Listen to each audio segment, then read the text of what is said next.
Ever wondered why it's getting hotter every year? No, it's not because you're becoming more attractive each passing year. Let's dive into the concept of climate change, shall we? Welcome to InsightIQ. Picture Earth as a big cozy blanket.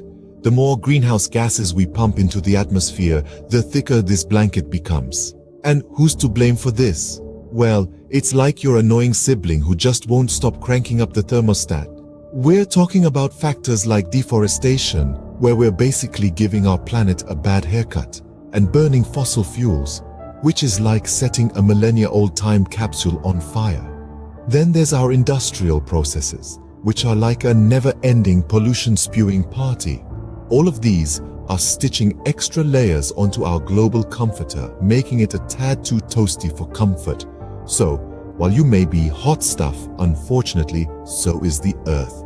And unlike your hotness, that's not a good thing. Now, you might be thinking, so what if it's a bit warmer? I enjoy a good tan.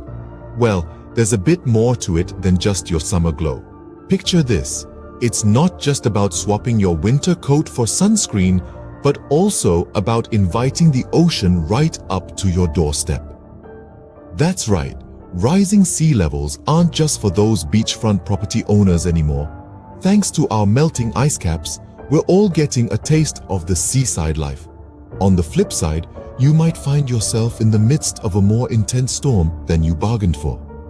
Think about it. Hurricanes on steroids, tornadoes with a temper, and rainstorms that can't take a hint. That's climate change for you, always looking to spice things up. And let's not forget about our furry friends. It's not just us dealing with the heat.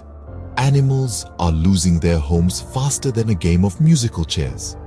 Picture a polar bear sipping on a tropical smoothie because there's no more ice to fish on. It's a funny image, but not quite the natural order of things, is it? So, unless you fancy trading your home for a kayak and your cat for a polar bear, we might want to do something about this. Okay, so maybe we don't want to live in a sauna. What can we do about it? You might be asking. Well, there's a lot we can do actually, and it's not all about turning into tree-hugging vegetarians, although a few less burgers per week wouldn't hurt anyone, right? You see, those cows that provide your beloved burgers, they're also major contributors to greenhouse gas emissions. Don't get me wrong, I'm not saying you should ditch your juicy steaks for tofu just yet, but maybe consider having a meat-free Monday. Who knows, you might even discover a new favorite veggie dish. Then there's the whole driving thing. Sure, cruising down the highway with the wind in your hair is great, but do you know what's not so great? The tons of carbon dioxide your car emits. So why not take a bike ride or walk when you can? It's good for your health and the planet's. Plus, you'll save a fortune on gas. And let's not forget about recycling. Instead of tossing everything in the trash, separate your recyclables. It's as easy as pie and can significantly cut down on waste. Remember, every little helps. Even if you're not ready to ditch your car for a bike, you can still turn off the lights when you leave a room. Unless you enjoy donating to your electricity company. So let's all do our part to keep the Earth cool, shall we? Hey there. Subscribe to my channel. And also press this bell icon.